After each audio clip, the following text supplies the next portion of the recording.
En las ardientes arenas del norte de África, bajo el tórrido sol del desierto, floreció un pujante reino durante miles de años. Reyes y reinas poderosos construyeron enormes templos y enterraron a sus muertos en tumbas con forma de pirámide. Pero esto no es Egipto, y el pueblo que levantó estos monumentos no fue el pueblo egipcio. Esto es Sudán, el país más grande de África, y la región donde se encontraba Nubia, un reino de oro regado por el Nilo. En aquella época fue el país más grande del mundo.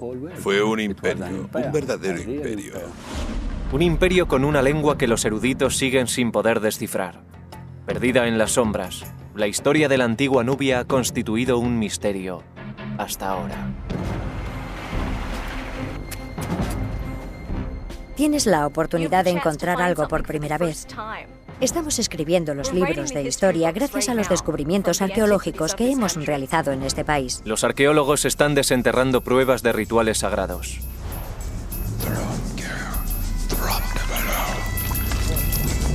Este fue el escenario de un antiguo crimen.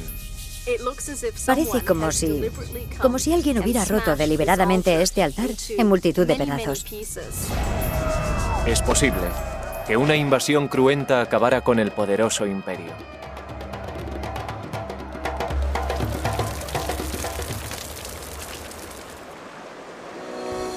Estos arqueólogos convertidos en detectives utilizarán las herramientas propias de su ciencia para reconstruir los últimos días de una ciudad perdida y devolver la vida a un reino olvidado.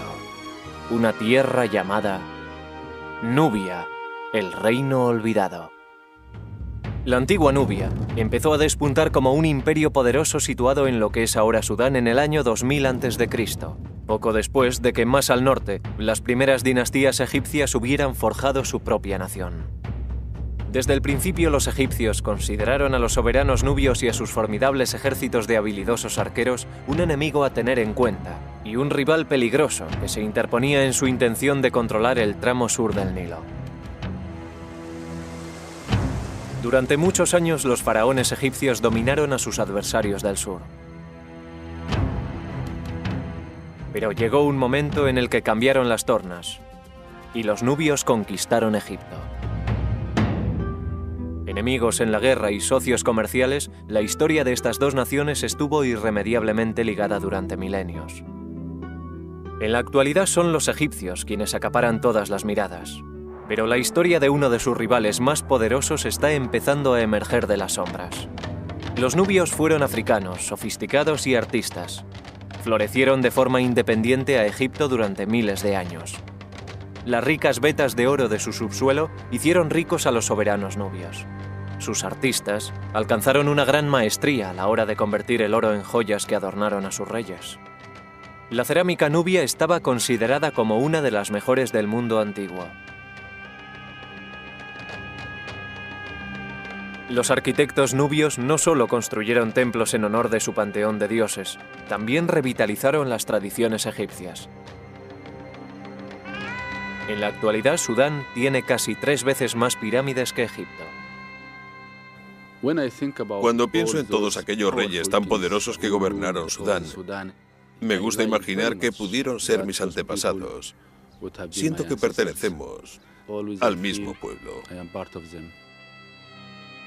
En la década de 1920, el arqueólogo George Reisner excavó las magníficas tumbas nubias y estableció las bases de una cronología de reyes y reinas que se extiende a lo largo de más de 1000 años. Conocemos sus nombres, pero muchas de sus historias siguen ocultas en el código críptico de la lengua nubia.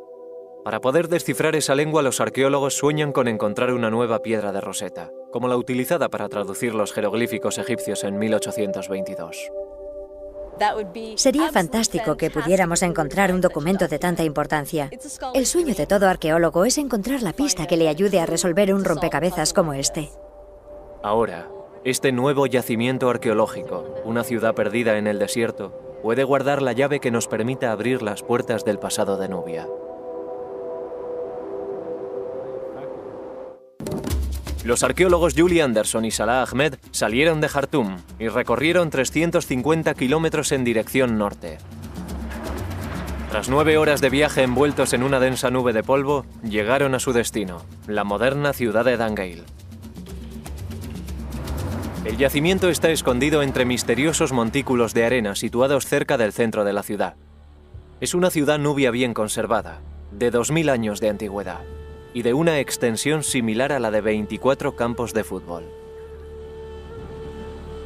Los exploradores europeos cruzaron por este remoto rincón del norte de Sudán en el siglo XIX y dejaron testimonio de unos túmulos construidos con ladrillo rojo y escombros.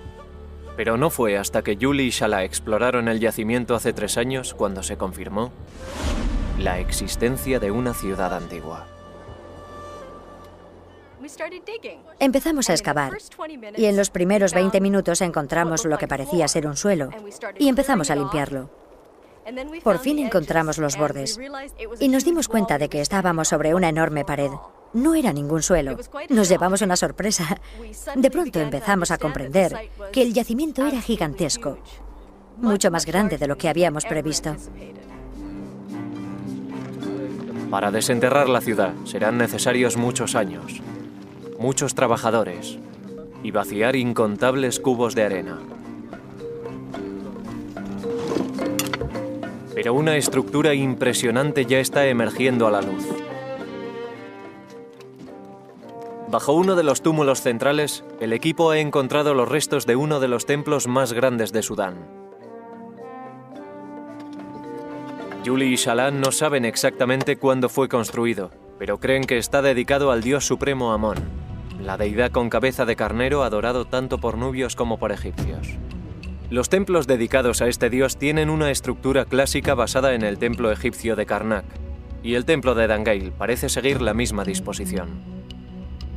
Tras varios meses de duro trabajo, los trabajadores han retirado más de 500.000 kilos de arena y han sacado a la luz uno de los mejores patios pavimentados que Salah haya visto jamás. Estoy sentado en el suelo del segundo patio del templo de Dangeil. Y como se puede ver, es un suelo precioso, maravillosamente construido, con baldosas de piedra arenisca.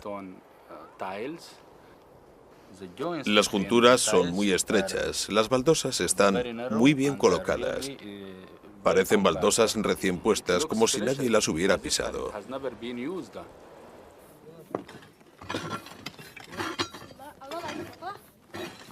En otra parte del templo, Julie ha desenterrado los restos de una gran columna de arenisca. Al estar enterrada durante siglos, las figuras grabadas han conseguido escapar a la acción abrasiva del viento y la arena. Es preciosa. Tiene un pequeño ombligo. Es realmente preciosa. Sí. Y está muy bien conservada. Mira, lleva una pequeña falda. Y parece que tiene barriga, lo cual es un detalle simpático. Y él lleva los cántaros de agua. Uno está aquí y el otro aquí. Está vertiendo agua. Está realizando unas libaciones como ofrenda al dios. Vamos a limpiarla un poco mejor por aquí. En este clima extremo, no debe sorprendernos encontrar descripciones de ofrendas de agua en el templo. El agua es vida, sobre todo cuando hace calor. Y en verano aquí se alcanzan los 50 grados centígrados, por lo que el agua es una ofrenda muy bienvenida. Junto al dios portador de agua, Api, en la columna de arenisca hay grabado un misterioso texto nubio. Es un hombre sentado. Esta es la letra A y esta es la cabeza. Tiene un brazo caído y el otro levantado. Parece como si estuviera agachado, pero sabemos que suena como A. Por desgracia sabemos que es una letra por la que empiezan muchas palabras y sabemos cómo suena, pero no tenemos ni idea de lo que significan esas palabras. Los nubios crearon su nuevo alfabeto alrededor del año 200 a.C., cuando el reino estaba basado en la ciudad de Meroe. En un proceso de renacimiento cultural, los meroitas, como son conocidos sus habitantes, sustituyeron los jeroglíficos egipcios por su propio lenguaje escrito.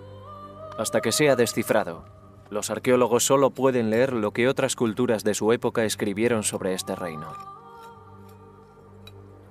Tenemos algunos testimonios sobre el reino de Meroe gracias a fuentes externas. Existen historiadores griegos que han escrito acerca de ese reino, por lo que sabemos que entraron en contacto con el Imperio Romano y, por supuesto, con Egipto. Pero desconocemos el punto de vista de los meroitas. Si pudiéramos leer sus inscripciones, serían ellos quienes nos hablaran directamente. Nos hablarían acerca de ellos mismos.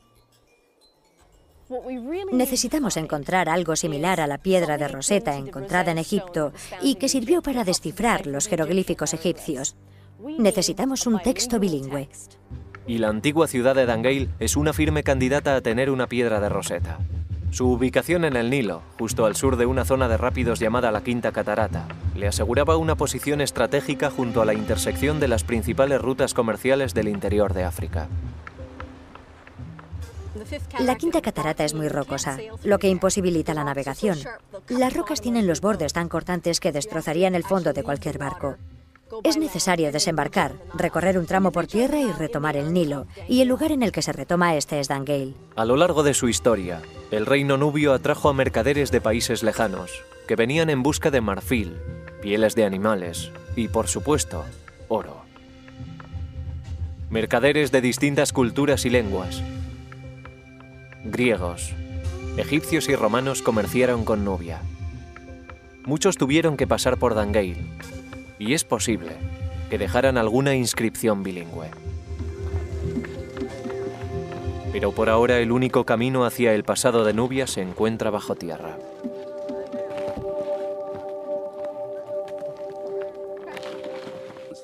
Aquí hay que excavar. Tienes que mancharte, tienes que rescatar cosas de la arena, estudiarlas y realizar tu propio análisis de lo que has encontrado.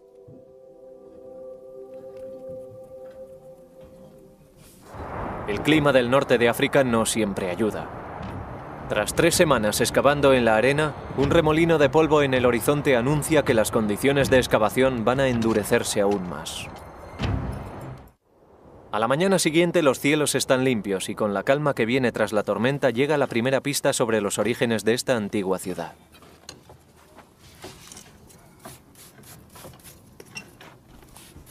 Esto es maravilloso. Salah. ¿Sí? Un cartucho. Solo la realeza tenía el privilegio de rodear su nombre con una simbólica forma oval llamada cartucho. Se pensaba que este motivo, en forma de cuerda atada por sus extremos, protegía el nombre imperial de cualquier daño. Aquí tenemos la parte inferior del óvalo. Y esta es una de las letras. Por supuesto, el nombre de un rey tiene muchas letras, así que esta no es más que una pequeña pista. Si encontramos el nombre del rey en el santuario, sabremos quién fue la persona que construyó el templo. Es una pieza muy importante. Ahora necesitamos encontrar el resto del nombre, y confío en que esté en alguna parte, porque evidentemente esta pieza ha tenido que salir de algún sitio.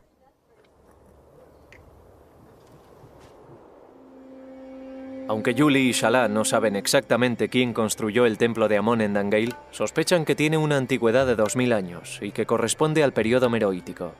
Esa fue la época dorada de Nubia, cuando los reyes nubios gobernaban desde Meroe y eran enterrados en el cementerio real en tumbas que tenían una forma que nos resulta familiar.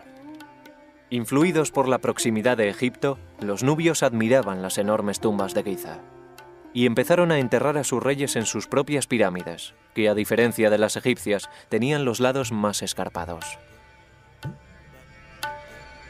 A su lado construyeron capillas para las ofrendas, ricamente decoradas con grabados que representaban la cómoda vida ultraterrena del rey, atendido por sus numerosos sirvientes.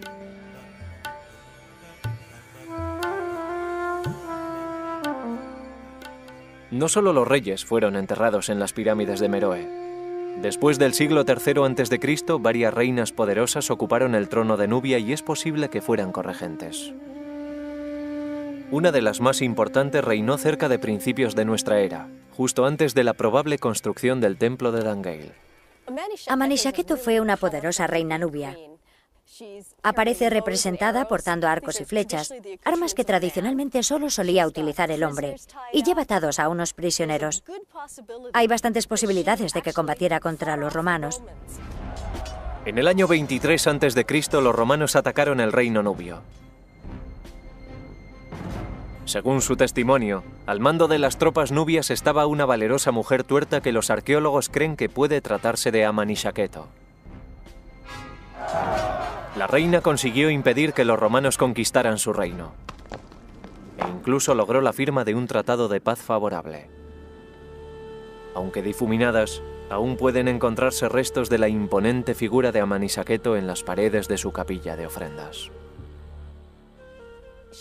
El gran tamaño de la figura demuestra lo poderosa que es la mujer y también que está bien alimentada. Esta representación sigue el canon de belleza meroítico. Luce un montón de brazaletes en los brazos y anillos en los dedos. Parece como si estuviera cubierta de oro. Fue una mujer muy afortunada por tener tantas joyas. El perfil real de Amanisaketo salió a la luz por primera vez en 1834, cuando el explorador italiano Giuseppe Ferlini viajó a Sudán, deseoso, como él mismo declaró, de hacer alguna contribución útil a la historia. Pero lo que buscaba en realidad era oro. Ferlini confiaba en hacerse rico vendiendo en Europa el producto de sus saqueos. Su codicia le llevó hasta el campo de pirámides de Meroe.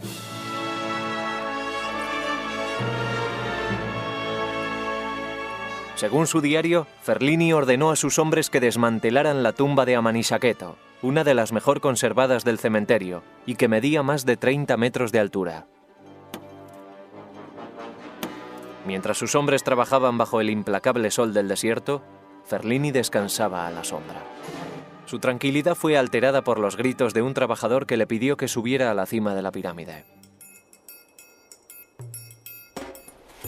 Me levanté y corrí con el corazón henchido, con la esperanza de una deliciosa aventura. En la cima, Ferlini comprobó que sus hombres habían descubierto una cámara oculta bajo las piedras. De allí emergió un cuenco de bronce lleno de objetos envueltos en trapos de lino. Ferlini había encontrado lo que buscaba. Al atardecer, llevé los objetos descubiertos a mi tienda. Y cuando todos mis sirvientes se fueron a dormir, saqué los preciosos objetos y los estudié con el corazón rebosante de alegría. Admiré el oro que tanto abundaba y fui consciente de que excedía sobradamente a lo que yo sabía que estaba expuesto en todos los museos de Europa. Ferlini había descubierto una asombrosa cantidad de joyas. En la actualidad, gran parte de su descubrimiento se expone en el Museo Egipcio de Múnich. Brazaletes de oro cubiertos con bandas decorativas de gotas de cristal fundido, colgantes ornamentales con imágenes de los dioses y docenas de pesados anillos de oro, algunos con grabados de la figura de Amón. Es uno de los mayores tesoros encontrados en Nubia y nos proporciona una idea bastante precisa de lo que llevaban los reyes y reinas de la época. Aunque el saqueo de Ferlini sacó a la luz una colección de joyas increíble, hubo que pagar un precio por su descubrimiento. La búsqueda implacable de oro por parte del explorador destruyó la pirámide de Amanisaketo. En el patio exterior del templo de Amón en Dangeil puede haberse escrito otra historia de destrucción. Es posible que también estas ruinas hayan sufrido algo más que los estragos del tiempo.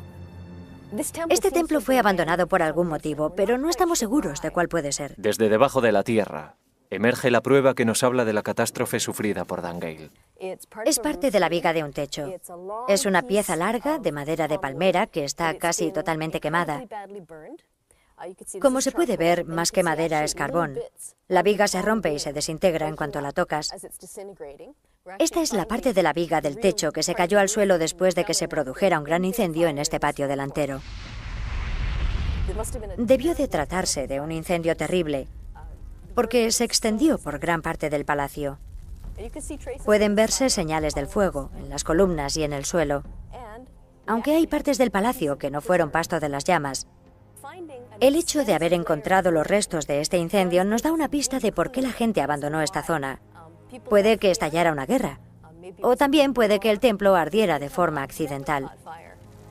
En cualquier caso, el incendio debió de ser lo suficientemente devastador como para forzar la evacuación del templo, y quizás de toda la ciudad. Pero lo que pudo ser un desastre para los meroitas ha resultado ser una bendición para Yuli y Shala. Todo lo que está por debajo del fuego, que se produjo en la superficie del suelo, está conservado. Perfectamente conservado. Se ha creado una cápsula de tiempo, se ha conservado un momento del tiempo muy concreto para que nosotros podamos contemplarlo. Si la teoría de Yuli y Shala es correcta, ese momento del tiempo podría corresponder con los días finales del Imperio Nubio. Los arqueólogos saben muy poco acerca de ese periodo, pero las excavaciones en Dangeil podrían explicar cómo y por qué se derrumbó el poderoso reino nubio. Pero para conocer los orígenes del imperio debemos examinar una serie de monumentos situados más al norte. Justo detrás de la cuarta catarata del Nilo se encuentra el lugar más sagrado de Nubia, Jebel Barkal, la montaña pura. A sus pies se encuentra el templo dedicado a Amón más grande y posiblemente más antiguo de todo el país. Domina un fértil tramo del Nilo que ha dado vida a esta región durante más de 3000 años. Sus templos y sus tumbas tienen mucho que decirnos acerca de los primeros años del reino nubio. Shala deja la excavación durante unos días para realizar su peregrinación anual a Jebel Barkal. Voy en coche y paso allí 3 o 4 días, después me siento otro. Soy un hombre nuevo. Pero antes debe cruzar el Nilo. En esta parte del país hay pocos puentes. Por eso estas barcazas transportan el tráfico de una orilla a otra del río. Shala está a punto de cambiar el verde y exuberante valle del Nilo por la tierra inhóspita del desierto de Bayuda. Es un viaje de 180 kilómetros en dirección noroeste a lo largo de una ruta que hunde sus raíces en la historia. Shala está siguiendo el mismo camino que recorrieron los grandes reyes y reinas de Nubia para llegar a los templos de Jebel Barkal. Hace mucho calor y la carretera es muy accidentada. La conducción se hace muy difícil, pero a mí me encanta. Al final de la carretera se encuentra Karima, la ciudad donde nació Shala, situada al pie de Jebel Barkal. La propia montaña alcanza un gran relieve cuando la ves destacar sobre la llanura que la rodea. De pronto te encuentras con una montaña que se levanta a 100 metros del suelo. Es impresionante. Para el joven Shala, que creció al pie de la montaña sagrada, Jebel Barkal y las ruinas que la rodean fueron una presencia constante. Cuando era niño me gustaba esta montaña. Solía venir todos los viernes con mis amigos y nos divertíamos mucho. Pero al mismo tiempo estas ruinas eran un misterio para mí. Sentía curiosidad por saber cuál era su origen y conocer el misterio de la montaña.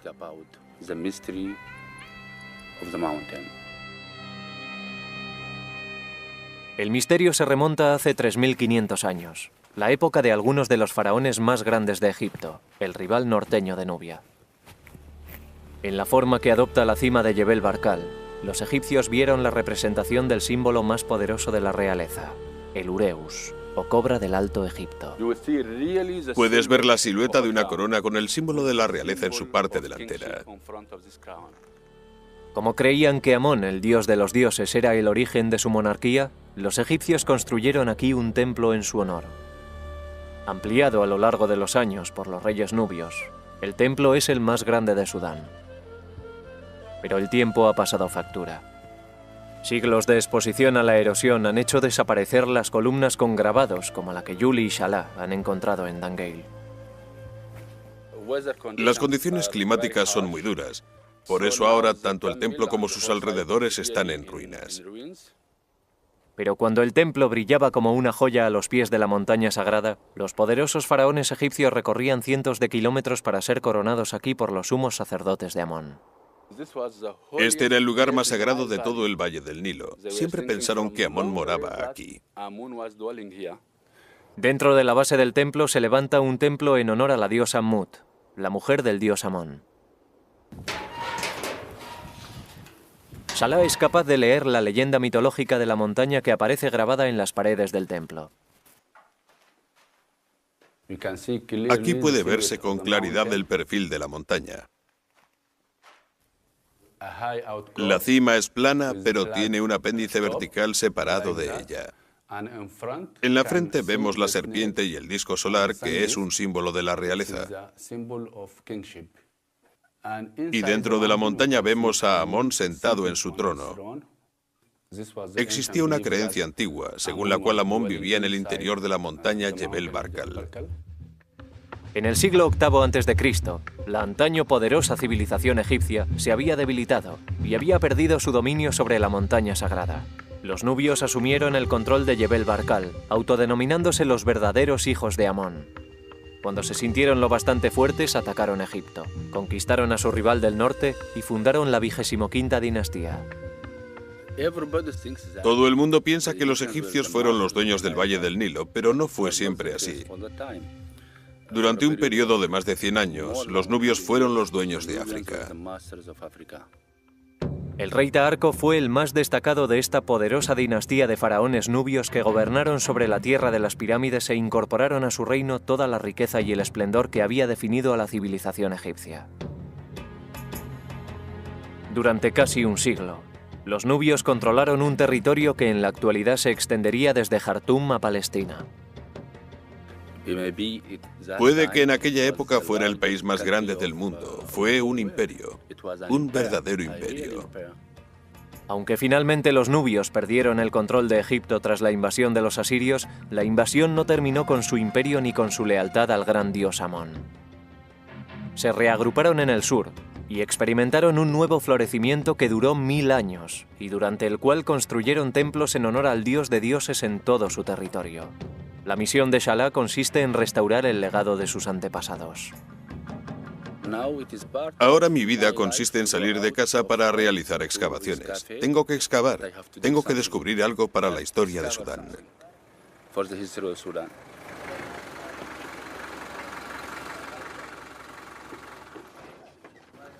De vuelta en Dangeil, Salah va a enfrentarse a un nuevo reto.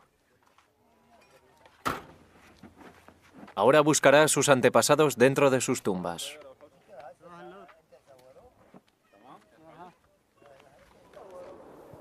En las afueras de la ciudad, junto al cementerio moderno de Dangeil, los trabajadores de un proyecto de irrigación han descubierto un cementerio antiguo. Todo parece indicar que la excavadora ha abierto la zanja justo donde estaban las tumbas. ¿Es una mala noticia? Sí, porque ha destruido al menos 9 o 10 tumbas. Pero por otro lado, de no haber sido por eso, no hubiéramos descubierto el cementerio. Así que ha sido malo y bueno a la vez. Salah cree que las personas enterradas en este cementerio son las mismas que adoraban al dios Amón en el templo. Es realmente fantástico contemplar la vida y la muerte al mismo tiempo y poder así completar la historia de todo un pueblo.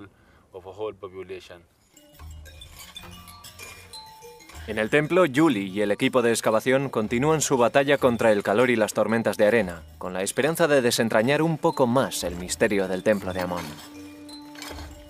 La retirada de otro metro de tierra revela otra sección de las columnas de arenisca y una figura que ya nos resulta familiar, el dios del Nilo de los antiguos nubios, Hapi. El porteador de agua aparece muchas veces en el patio interior.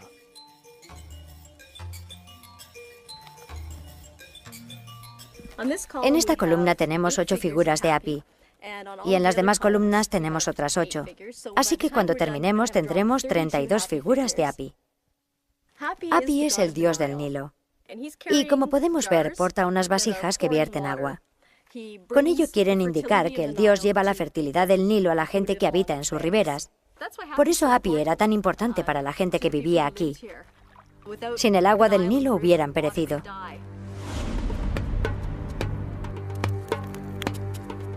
El agua era tan importante para los antiguos nubios que desempeñó un papel fundamental en la vida diaria de este templo.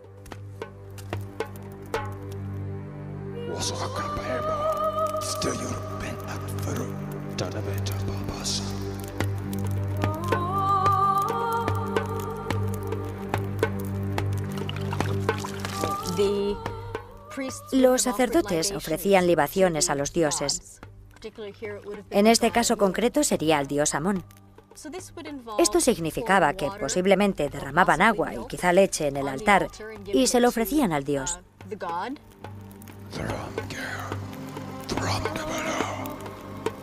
Los sacerdotes de Amón llevaban a cabo este ritual en la parte más sagrada del templo, el santuario interior. Por lo general, solo los sacerdotes tenían acceso a esa sala. Es el santuario principal, el Sancta Sanctorum del templo. Julie y Salah han estado esperando para excavar esta cámara sagrada. Esperan encontrar un altar o una estatua, algo relacionado con los antiguos rituales que saben que tuvieron lugar en el interior del templo. Estos bloques son enormes. Como se puede ver, su grosor es mayor que el tamaño de mi mano. Aquí guardaban algo muy pesado. Podría ser un altar o bien una estatua. Es aquí donde los sacerdotes harían sus ofrendas a Amón.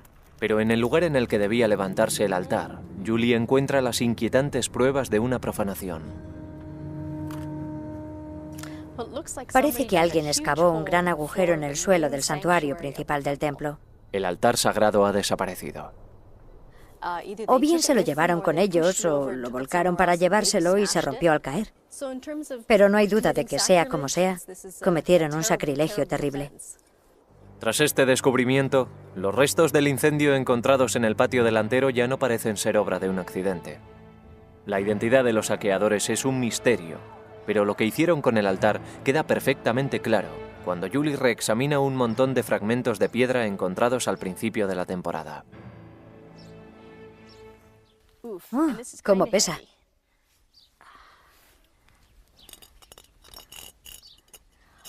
Esta es la esquina superior de un altar. Y como he dicho, es bastante pesada. Así que debió de haber hecho falta mucho músculo para despedazar el altar en todos los fragmentos que vemos aquí.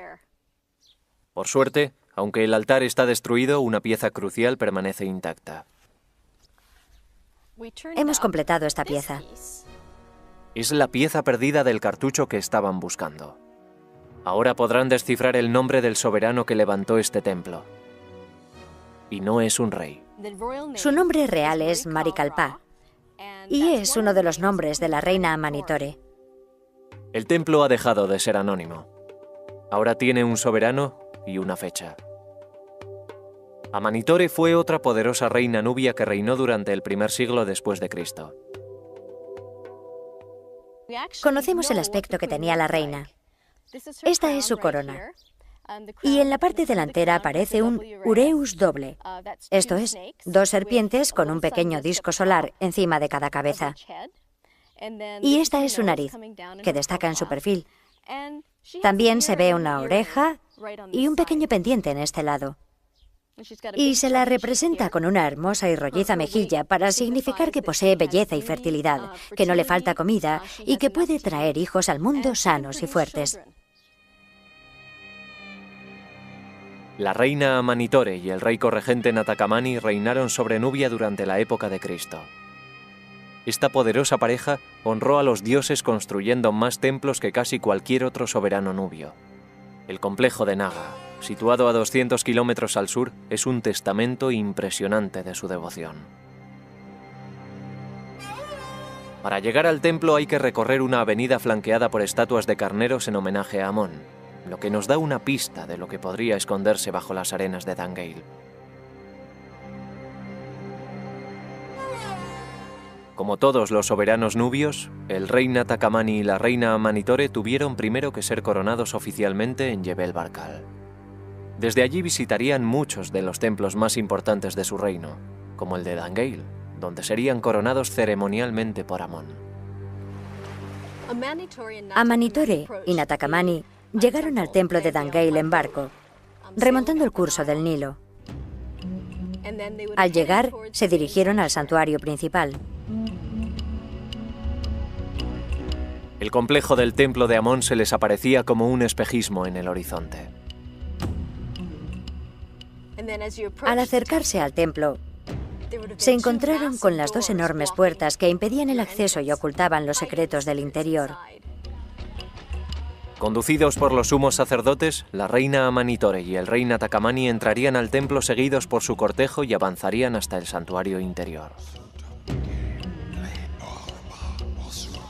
Lo primero que harían sería encender incienso para aromatizar la sala.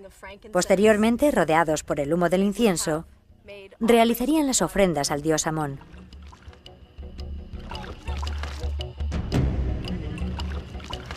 Entonces los sacerdotes de Amón, hablando en nombre del dios, indicarían quién debía ser el sucesor, quién debía ser el próximo rey. Posteriormente llegaría el momento de la coronación.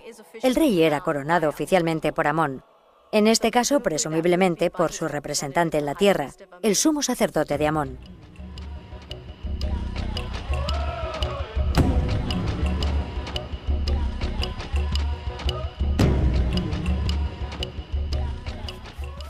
Aunque el acceso a los santuarios interiores estaba restringido a los sacerdotes y la realeza, las otras partes del templo estaban abiertas a los peregrinos de origen más humilde.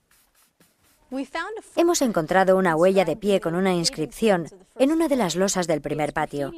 La inscripción la dejó un peregrino que vino a visitar el templo. Servía para demostrar al dios y a otros peregrinos que esa persona había visitado el templo. Es algo muy humano. Algo que puede hacer cualquiera como un acto de devoción personal, un acto de fe. Tras el descubrimiento del cementerio antiguo, Julie y Salah disponen de un enlace con el pasado aún más directo. Estas tumbas están ocupadas por las mismas personas que adoraron al dios Amón en el templo hace casi 2000 años. Salah empieza la excavación de una nueva tumba que no se ha visto afectada por el canal de riego. Me basta con cepillar así para descubrir o darme cuenta de si hay algo antiguo bajo esta superficie.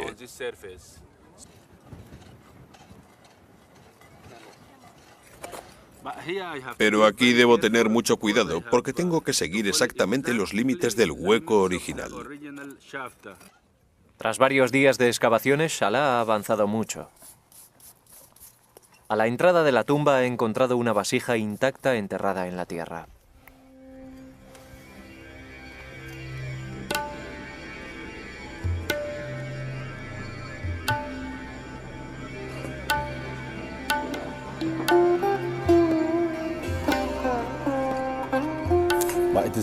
Es una vasija preciosa. Me gusta mucho su forma. Tiene una forma preciosa. También el color es muy bonito. Creo que es una pieza de museo preciosa.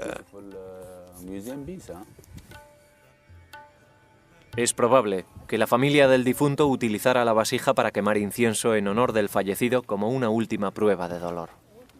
Este tipo de vasijas se colocaban boca abajo en el exterior de la tumba. La tumba se sellaba para lo que los meroitas creían que iba a ser la eternidad. Los familiares del difunto buscaban consuelo en el templo, donde rezaban por los enfermos y los muertos. Otras personas venían a dar gracias a los dioses por un nuevo nacimiento o por una cosecha abundante. Aquellos que querían entrar en el complejo del templo debían antes cruzar una inmensa puerta flanqueada por dos majestuosos bloques de piedra. A medio camino de una avenida flanqueada por carneros, podrían resguardarse del sol bajo una estructura techada sostenida por columnas. Más adelante se encontraban las grandes puertas del templo. El templo estaba completamente pintado. También las columnas estaban pintadas, incluso las paredes. Había color por todas partes. La parte inferior de las paredes y de las columnas del santuario exterior estaba decorada por la figura del dios Hapi portando agua, mientras que las imágenes del rey y la reina realizando ofrendas a Amón adornaban las zonas superiores de la cámara. Incluso las estatuas de los dioses estaban pintadas. Los sacerdotes cuidaban de las estatuas a diario, perfilando de negro con carbón los ojos pintados de rojo del carnero. Hasta ahora, Julie y Salah no han encontrado ningún resto de estas estatuas de Amón, pero saben que tienen que estar en alguna parte del interior del complejo del templo. Pero lo que han encontrado en una nueva zanja abierta en el exterior de la nueva entrada le hace pensar a Julie que las nuevas estatuas desaparecidas podrían haber sufrido el mismo destino que el altar del santuario interior. Hemos encontrado los pedestales de grandes estatuas, rotas en múltiples pedazos. Las estatuas están rotas en numerosos fragmentos. Hay literalmente miles y miles de fragmentos, muchos de los cuales están absolutamente irreconocibles. Tras excavar durante horas, encuentran al fin un fragmento que pueden reconocer. Creo que hay algo ahí. Oh. Es el ojo pintado de rojo de un carnero. El ojo. El ojo. Los ojos de los carneros tenían este aspecto. Este descubrimiento nos indica que aquí había estatuas de carnero. Y si estamos buscando carneros en concreto, es porque es el animal que representaba al dios Amón. A diferencia de las estatuas de carnero del templo de Amón en Naga, que siguen intactas después de todos estos años, las estatuas de Dangeil han corrido una suerte mucho peor. Parece que los intrusos recorrieron la avenida y fueron de estatua en estatua. Primero la derribaban, después la destrozaban y a continuación pasaban a la siguiente. Un trabajo duro, pero los asaltantes no se presentaron con las manos vacías. En el interior del templo, justo en el escenario del crimen, encontramos esto, que en un principio no sabíamos lo que era. Está quemado por un lado. Es una roca muy pesada que cabe perfectamente en mi mano. Y cuando empezamos a estudiarla con más atención, nos dimos cuenta de que esta era la superficie con la que golpeaban, y llegamos a la conclusión de que es un martillo de piedra. Ahora contemplamos la hipótesis de que es posible que utilizaran este tipo de rocas para romper las estatuas y el altar en multitud de pequeños fragmentos. Armada con una herramienta similar, no un artefacto, Julie pondrá a prueba su teoría con un bloque de piedra arenisca. Este es el tipo de arenisca que utilizaron en las estatuas de los carneros situados delante del templo. Imaginemos que esto es un carnero que he derribado.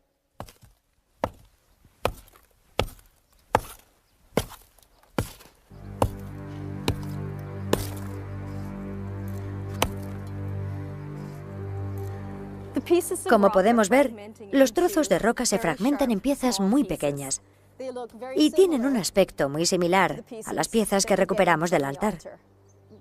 Estoy bastante contenta con esta demostración porque todo parece indicar que pudieron utilizar estas hachas de piedra para destruir las estatuas. Nos enfrentamos a un crimen. La hipótesis de una invasión gana enteros.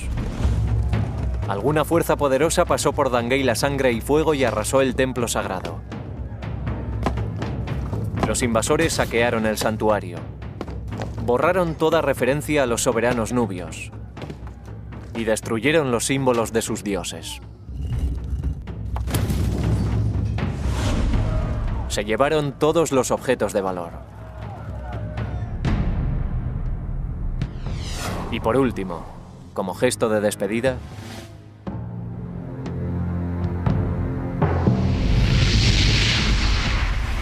incendiaron el templo. ¿Habían llegado para derribar el imperio nubio? Los meroitas tenían enemigos formidables en los confines de su reino. Estaban rodeados por feroces tribus nómadas del desierto, y había un reino rival en lo que ahora es Etiopía. La decadencia del reino nubio en el siglo III después de Cristo pudo haber precipitado el ataque a Dangeil.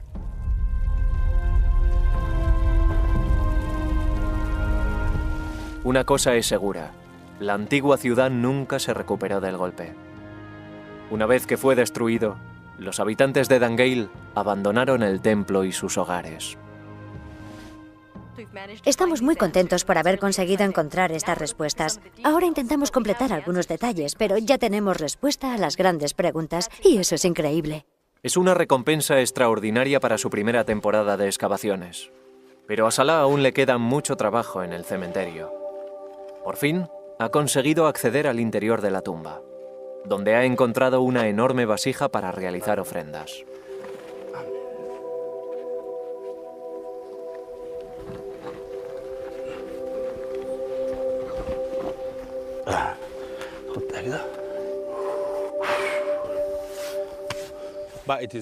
Es muy hermosa. Me gusta mucho la forma de esta vasija de cerámica. Se utilizaban para almacenar líquidos. Generalmente suelen encontrarse en la entrada de las tumbas para proteger a los muertos.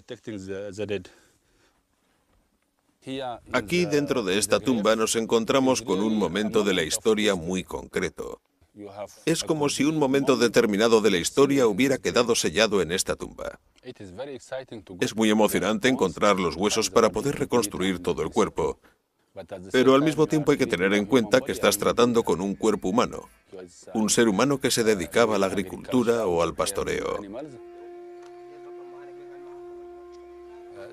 Su vida dependía por completo del Nilo. y se dedicaban a las mismas actividades a las que nos dedicamos hoy. Estos fueron los adoradores del templo de Amón de Dangeil, los que sufrieron la mayor pérdida cuando la ciudad fue arrasada. Es muy interesante para nuestros colegas que hayamos encontrado las dos cosas, la vida y la vida después de la muerte. Ahora podremos contar la historia completa de este pueblo, cómo vivieron y cómo murieron. Pero la historia aún no ha llegado a su fin. Aún tenemos muchísimo trabajo por delante en Dangeil. Quedan muchísimos túmulos y algunos edificios que están muy bien conservados. Salah y yo podemos pasarnos aquí 20 o 30 años, por lo menos, sin haber hecho más que rascar la superficie de todo el yacimiento. En algún lugar, debajo de la arena, puede estar esperándoles la deseada piedra de Rosetta, el secreto que les permita descifrar el misterioso lenguaje nubio. Además, muchas de las estructuras de la enorme ciudad de Dangeil siguen ocultas. Creo que es un trabajo para toda una generación. Y lo que uno tiene que hacer es formar parte de esa generación y confiar en que sus hijos continúen con su trabajo hasta completar la historia.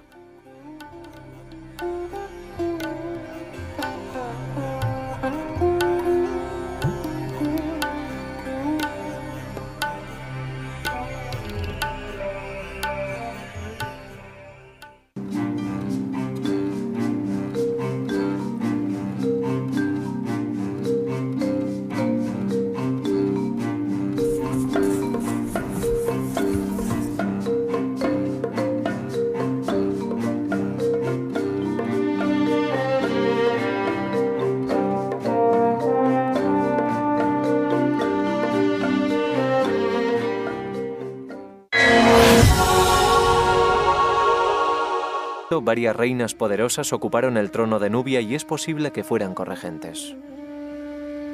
Una de las más importantes reinó cerca de principios de nuestra era, justo antes de la probable construcción del templo de Dangeil. Amenishaketo fue una poderosa reina nubia. Aparece representada portando arcos y flechas, armas que tradicionalmente solo solía utilizar el hombre, y lleva atados a unos prisioneros. Hay bastantes posibilidades de que combatiera contra los romanos. En el año 23 a.C., los romanos atacaron el reino nubio. Según su testimonio, al mando de las tropas nubias estaba una valerosa mujer tuerta que los arqueólogos creen que puede tratarse de Amenishaketo. La reina consiguió impedir que los romanos conquistaran su reino, e incluso logró la firma de un tratado de paz favorable. Aunque difuminadas, aún pueden encontrarse restos de la imponente figura de Amenishaketo en las paredes de su capilla de ofrendas. El gran tamaño de la figura demuestra lo poderosa que es la mujer y también que está bien alimentada. Esta representación sigue el canon de belleza meroítico. Luce un montón de brazaletes en los brazos y anillos en los dedos. Parece como si estuviera cubierta de oro. Fue una mujer muy afortunada por tener tantas joyas. El perfil real de Amenishaketo salió a la luz por primera vez en 1834, cuando el explorador italiano Giuseppe Ferlini viajó a Sudán, deseoso, como él mismo declaró, de hacer alguna contribución útil a la historia. Pero lo que buscaba en realidad era oro. Ferlini confiaba en hacerse rico vendiendo en Europa el producto de sus saqueos. Su codicia le llevó hasta el campo de pirámides de Meroe.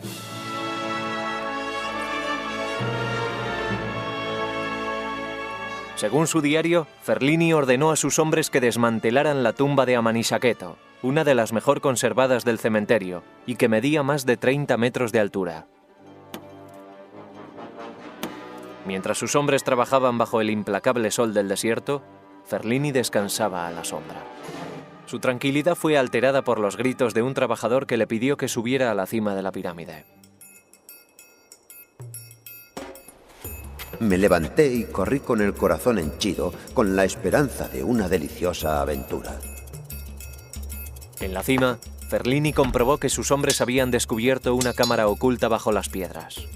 De allí emergió un cuenco de bronce lleno de objetos envueltos en trapos de lino. Ferlini había encontrado lo que buscaba. Al atardecer, llevé los objetos descubiertos a mi tienda. Y cuando todos mis sirvientes se fueron a dormir. Este tipo de vasijas se colocaban boca abajo en el exterior de la tumba. La tumba se sellaba para lo que los meroitas creían que iba a ser la eternidad.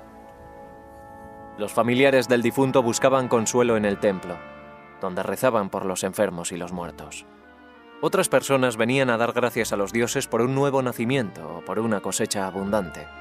Aquellos que querían entrar en el complejo del templo debían antes cruzar una inmensa puerta flanqueada por 2 majestuosos bloques de piedra.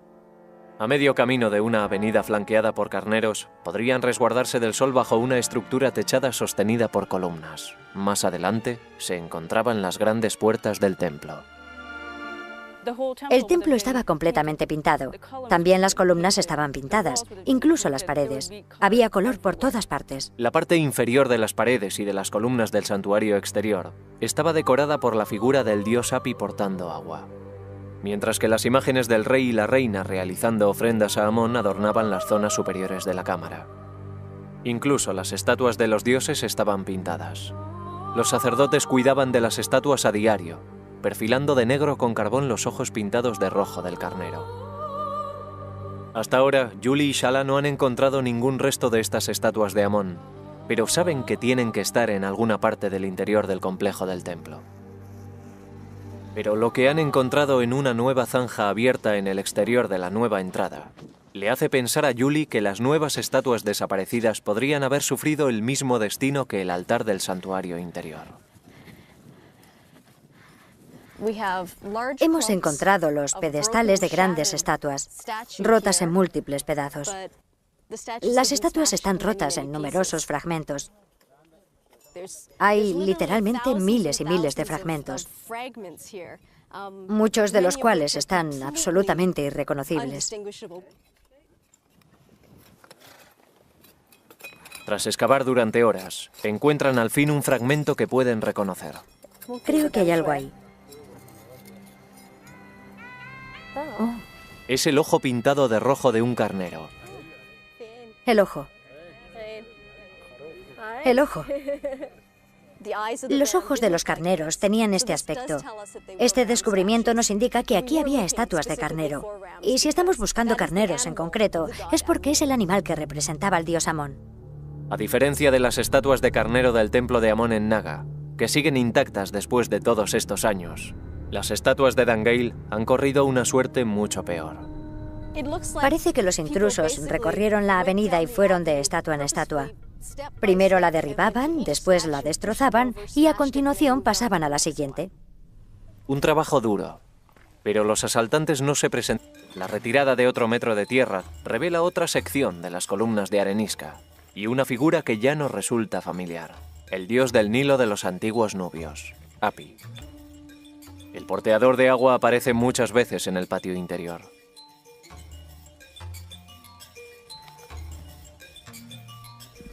En esta columna tenemos 8 figuras de Hapi, y en las demás columnas tenemos otras 8. Así que cuando terminemos tendremos 32 figuras de Hapi. Hapi es el dios del Nilo, y como podemos ver, porta unas vasijas que vierten agua. Con ello quieren indicar que el dios lleva la fertilidad del Nilo a la gente que habita en sus riberas. Por eso Hapi era tan importante para la gente que vivía aquí. Sin el agua del Nilo hubieran perecido.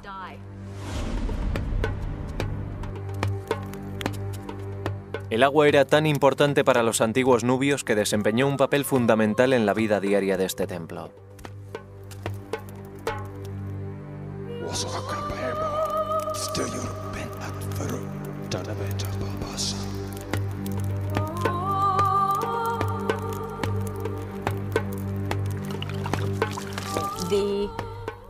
Los sacerdotes ofrecían libaciones a los dioses. En este caso concreto sería al dios Amón. Esto significaba que posiblemente derramaban agua y quizá leche en el altar y se lo ofrecían al dios.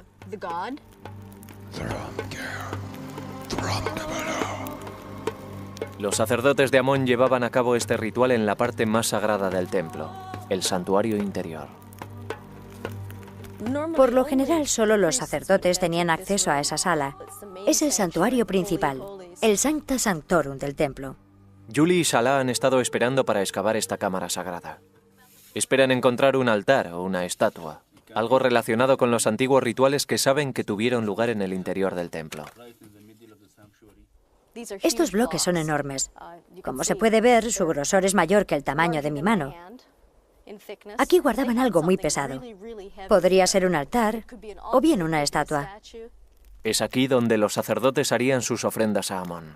Pero en el lugar en el que debía levantarse el altar, Julie encuentra las inquietantes pruebas de una profanación. Parece que alguien excavó un gran agujero en el suelo del santuario principal del templo. El altar sagrado ha desaparecido. O bien se lo llevaron con ellos o lo volcaron para llevárselo y se rompió al caer. Pero no hay duda de que, sea como sea, cometieron un sacrilegio terrible. Tras este descubrimiento, los restos del incendio encontrados en el patio delantero ya no parecen ser obra de un accidente. La identidad de los saqueadores es un misterio, pero lo que hicieron con el altar queda perfecta. Corrí con el corazón henchido, con la esperanza de una deliciosa aventura. En la cima, Ferlini comprobó que sus hombres habían descubierto una cámara oculta bajo las piedras. De allí emergió un cuenco de bronce lleno de objetos envueltos en trapos de lino. Ferlini había encontrado lo que buscaba. Al atardecer, llevé los objetos descubiertos a mi tienda. Y cuando todos mis sirvientes se fueron a dormir, saqué los preciosos objetos y los estudié con el corazón rebosante de alegría. Admiré el oro que tanto abundaba y fui consciente de que excedía sobradamente a lo que yo sabía que estaba expuesto en todos los museos de Europa. Ferlini había descubierto una asombrosa cantidad de joyas. En la actualidad, gran parte de su descubrimiento se expone en el Museo Egipcio de Múnich. Brazaletes de oro cubiertos con bandas decorativas de gotas de cristal fundido, colgantes ornamentales con imágenes de los dioses y docenas de pesados anillos de oro, algunos con grabados de la figura de Amón. Es uno de los mayores tesoros encontrados en Nubia y nos proporciona una idea bastante precisa de lo que llevaban los reyes y reinas de la época. Aunque el saqueo de Ferlini sacó a la luz una colección de joyas increíble, hubo que pagar un precio por su descubrimiento. La búsqueda implacable de oro por parte del explorador destruyó la pirámide de Amán-Isaqueto. En el patio exterior del templo de Amón en Dangeil puede haberse escrito otra historia de destrucción. Es posible que también estas ruinas hayan sufrido algo más que los estragos del tiempo. Este templo fue abandonado por algún motivo, pero no estamos seguros de cuál puede ser. Desde debajo de la tierra emerge la prueba que nos habla de la catástrofe sufrida por Dangeil. Es parte de la viga de un techo. Es una pieza larga de madera de palmera que está casi totalmente quemada. Como se puede ver, más que madera es carbón. La viga se rompe y se desintegra en cuanto la tocas. Esta es la parte de la viga del techo que se cayó al suelo después de que se produjera un gran incendio en este patio delantero. Debió de tratarse de un incendio terrible, porque se extendió por gran parte del palacio. Pueden verse señales del fuego en las columnas y en el suelo. Aunque hay partes del palacio que no fueron pasto de las llamas, el hecho de haber encontrado los restos de este incendio nos da una pista de por qué la gente abandonó esta zona. Puede que estallara una guerra, o también puede que el templo ardiera de forma accidental. En cualquier caso, el incendio debió de ser lo suficientemente devastador como para forzar la evacuación del templo. De ella. En la frente vemos la serpiente y el disco solar, que es un símbolo de la realeza. Y dentro de la montaña vemos a Amón sentado en su trono. Existía una creencia antigua, según la cual Amón vivía en el interior de la montaña Jebel Barkal. En el siglo VIII a.C., la antaño poderosa civilización egipcia se había debilitado y había perdido su dominio sobre la montaña sagrada. Los nubios asumieron el control de Jebel Barkal, autodenominándose los verdaderos hijos de Amón. Cuando se sintieron lo bastante fuertes, atacaron Egipto, conquistaron a su rival del norte y fundaron la 25ª dinastía. Todo el mundo piensa que los egipcios fueron los dueños del Valle del Nilo, pero no fue siempre así. Durante un periodo de más de 100 años, los nubios fueron los dueños de África. El rey Taharko fue el más destacado de esta poderosa dinastía de faraones nubios que gobernaron sobre la tierra de las pirámides e incorporaron a su reino toda la riqueza y el esplendor que había definido a la civilización egipcia. Durante casi un siglo, los nubios controlaron un territorio que en la actualidad se extendería desde Jartum a Palestina. Puede que en aquella época fuera el país más grande del mundo. Fue un imperio, un verdadero imperio. Aunque finalmente los nubios perdieron el control de Egipto tras la invasión de los asirios, la invasión no terminó con su imperio ni con su lealtad al gran dios Amón. Se reagruparon en el sur y experimentaron un nuevo florecimiento que duró 1000 años y durante el cual construyeron templos en honor al dios de dioses en todo su territorio. La misión de Salah consiste en restaurar el legado de sus antepasados. Ahora mi vida consiste en salir de casa para realizar excavaciones. Tengo que excavar, tengo que descubrir algo para la historia de Sudán.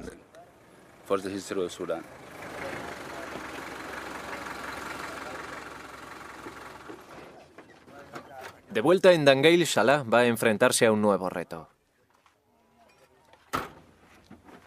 Ahora buscará a sus antepasados dentro de sus tumbas.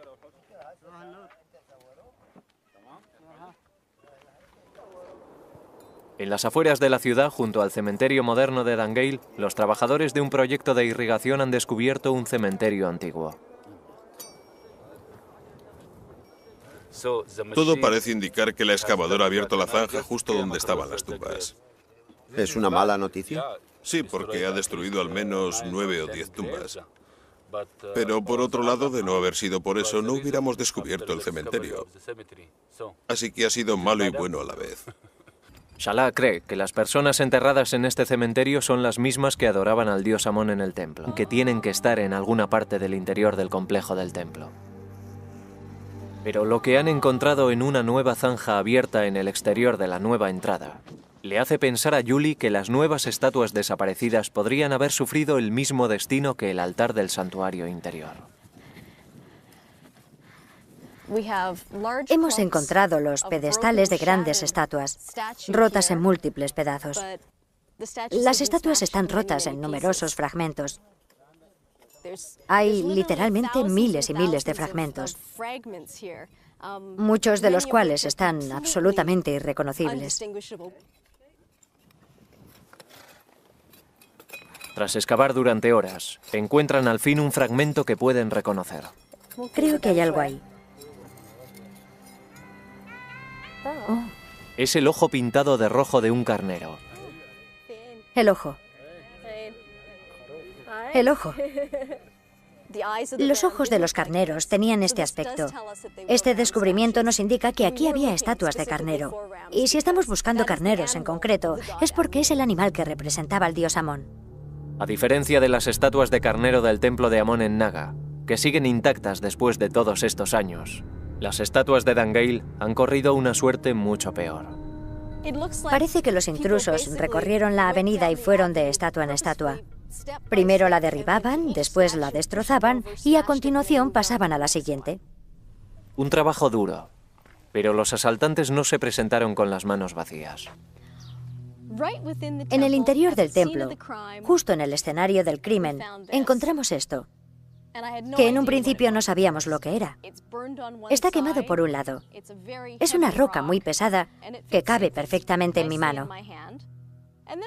Y cuando empezamos a estudiarla con más atención, nos dimos cuenta de que esta era la superficie con la que golpeaban, y llegamos a la conclusión de que es un martillo de piedra. Ahora contemplamos la hipótesis de que es posible que utilizaran este tipo de rocas para romper las estatuas y el altar en multitud de pequeños fragmentos. Armada con una herramienta similar, no un artefacto, Julie pondrá a prueba su teoría con un bloque de piedra arenisca. Este es el tipo de arenisca que utilizaron en las estatuas de los carneros situados delante del templo. Imaginemos que esto es un carnero que he derribado.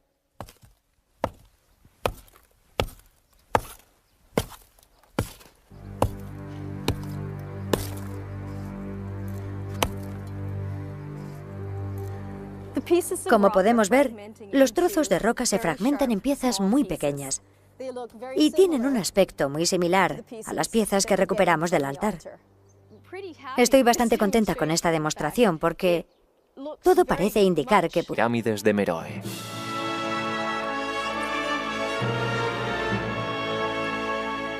Según su diario, Ferlini ordenó a sus hombres que desmantelaran la tumba de Amanisaketo, una de las mejor conservadas del cementerio, y que medía más de 30 metros de altura. Mientras sus hombres trabajaban bajo el implacable sol del desierto, Ferlini descansaba a la sombra. Su tranquilidad fue alterada por los gritos de un trabajador que le pidió que subiera a la cima de la pirámide. Me levanté y corrí con el corazón henchido, con la esperanza de una deliciosa aventura.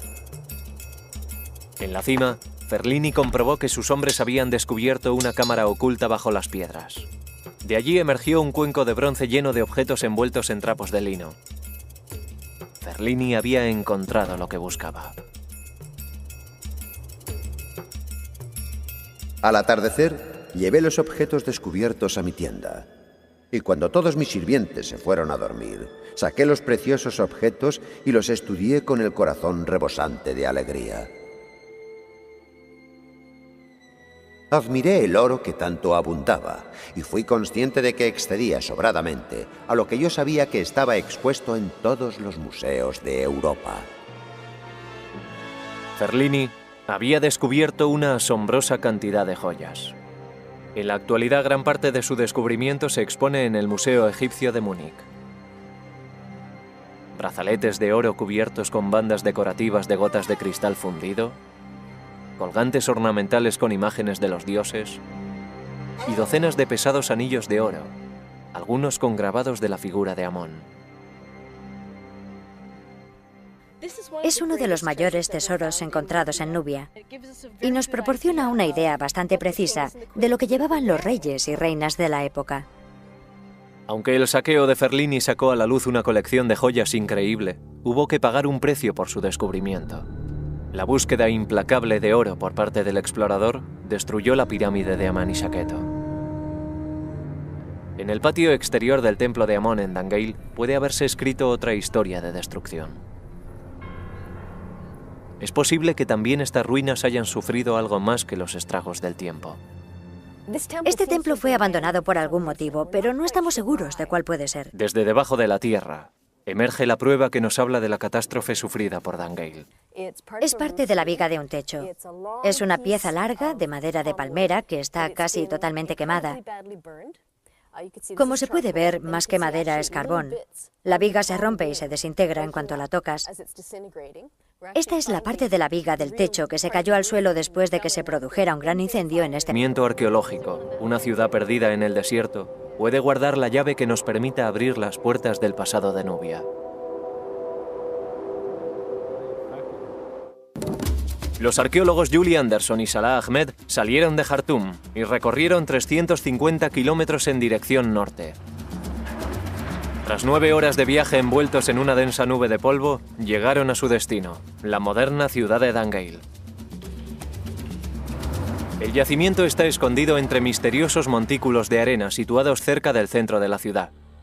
Es una ciudad nubia bien conservada, de 2000 años de antigüedad, y de una extensión similar a la de 24 campos de fútbol. Los exploradores europeos cruzaron por este remoto rincón del norte de Sudán en el siglo XIX y dejaron testimonio de unos túmulos construidos con ladrillo rojo y escombros. Pero no fue hasta que Julie y Salah exploraron el yacimiento hace 3 años cuando se confirmó la existencia de una ciudad antigua. Empezamos a excavar y en los primeros 20 minutos encontramos lo que parecía ser un suelo y empezamos a limpiarlo. Por fin encontramos los bordes y nos dimos cuenta de que estábamos sobre una enorme pared. No era ningún suelo. Nos llevamos una sorpresa. De pronto empezamos a comprender que el yacimiento era gigantesco, mucho más grande de lo que habíamos previsto. Para desenterrar la ciudad serán necesarios muchos años, muchos trabajadores y vaciar incontables cubos de arena.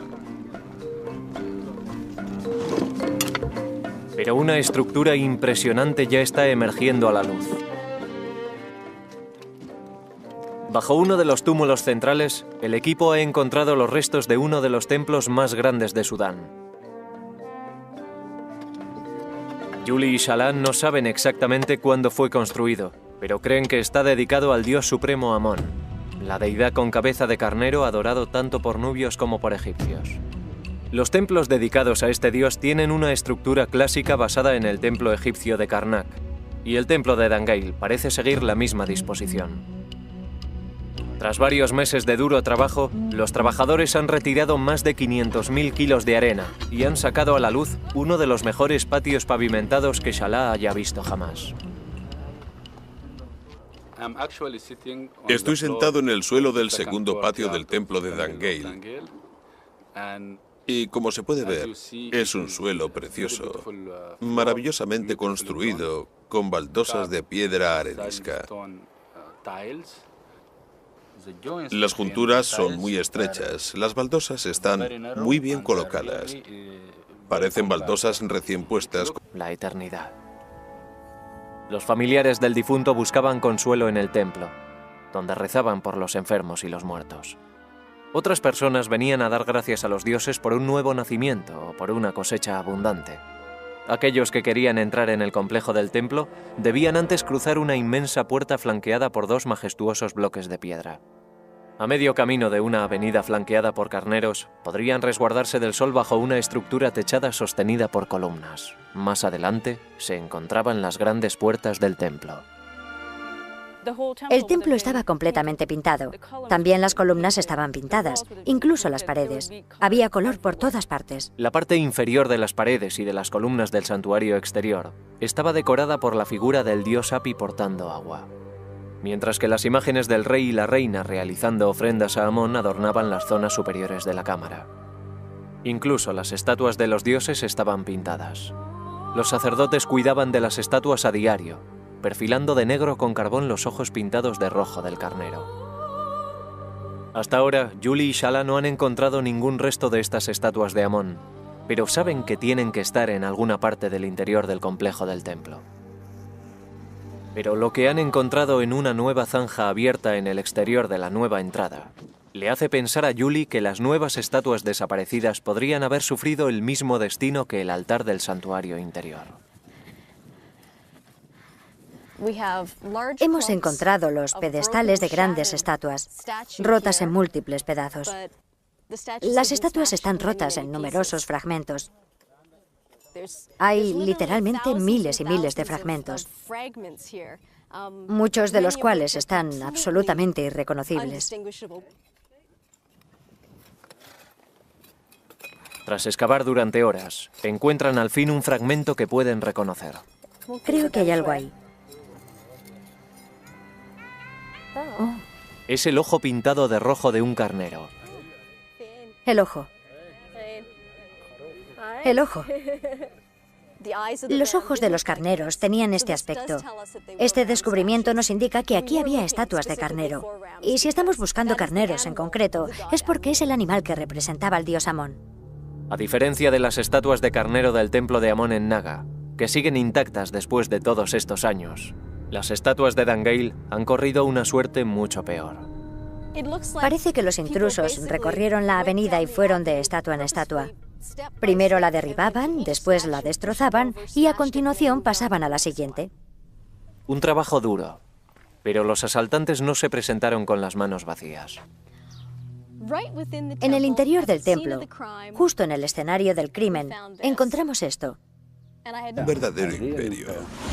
Un imperio con una lengua que los eruditos siguen sin poder descifrar. Perdida en las sombras, la historia de la antigua Nubia ha constituido un misterio hasta ahora. Tienes la oportunidad de encontrar algo por primera vez. Estamos escribiendo los libros de historia gracias a los descubrimientos arqueológicos que hemos realizado en este país. Los arqueólogos están desenterrando pruebas de rituales sagrados.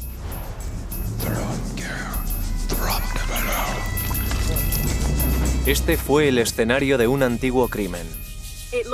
Parece como si alguien hubiera roto deliberadamente este altar en multitud de pedazos. Es posible que una invasión cruenta acabara con el poderoso imperio.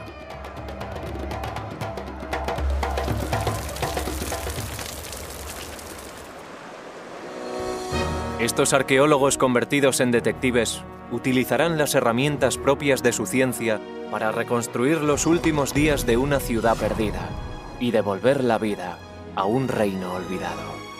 Una tierra llamada Nubia, el reino olvidado.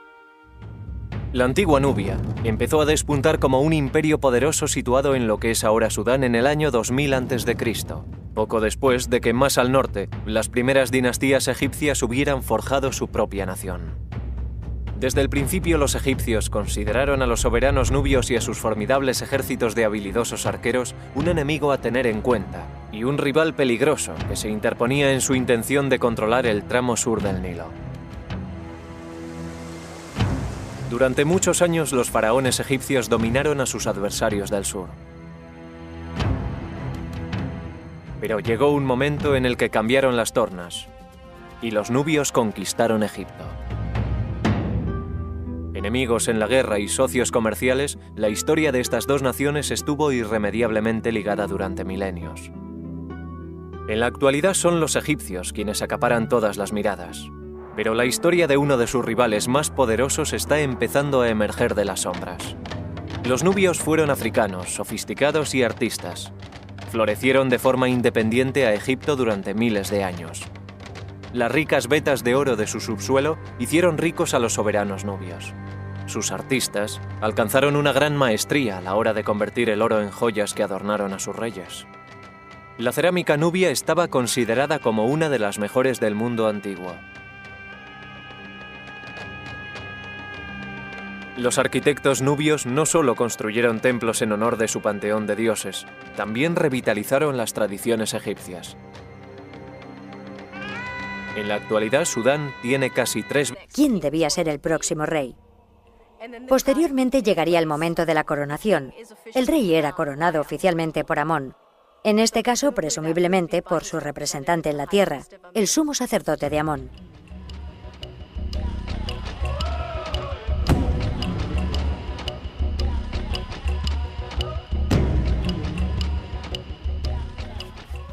Aunque el acceso a los santuarios interiores estaba restringido a los sacerdotes y la realeza, las otras partes del templo estaban abiertas a los peregrinos de origen más humilde. Hemos encontrado una huella de pie con una inscripción en una de las losas del primer patio. La inscripción la dejó un peregrino que vino a visitar el templo.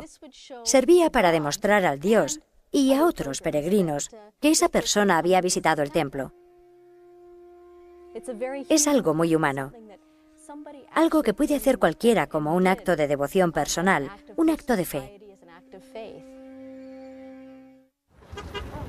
Tras el descubrimiento del cementerio antiguo, Julie y Salah disponen de un enlace con el pasado aún más directo. Estas tumbas están ocupadas por las mismas personas que adoraron al dios Amón en el templo hace casi 2000 años. Salah empieza la excavación de una nueva tumba que no se ha visto afectada por el canal de riego. Me basta con cepillar así para descubrir o darme cuenta de si hay algo antiguo bajo esta superficie.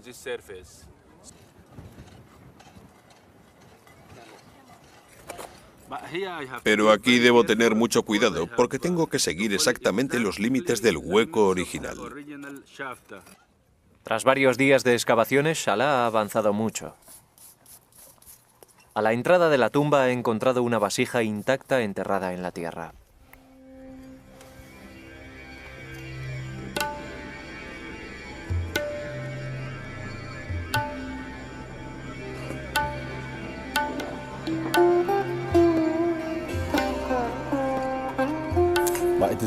Es una vasija preciosa. Me gusta mucho su forma. Tiene una forma preciosa. También el color es muy bonito. Creo que es una pieza de museo preciosa.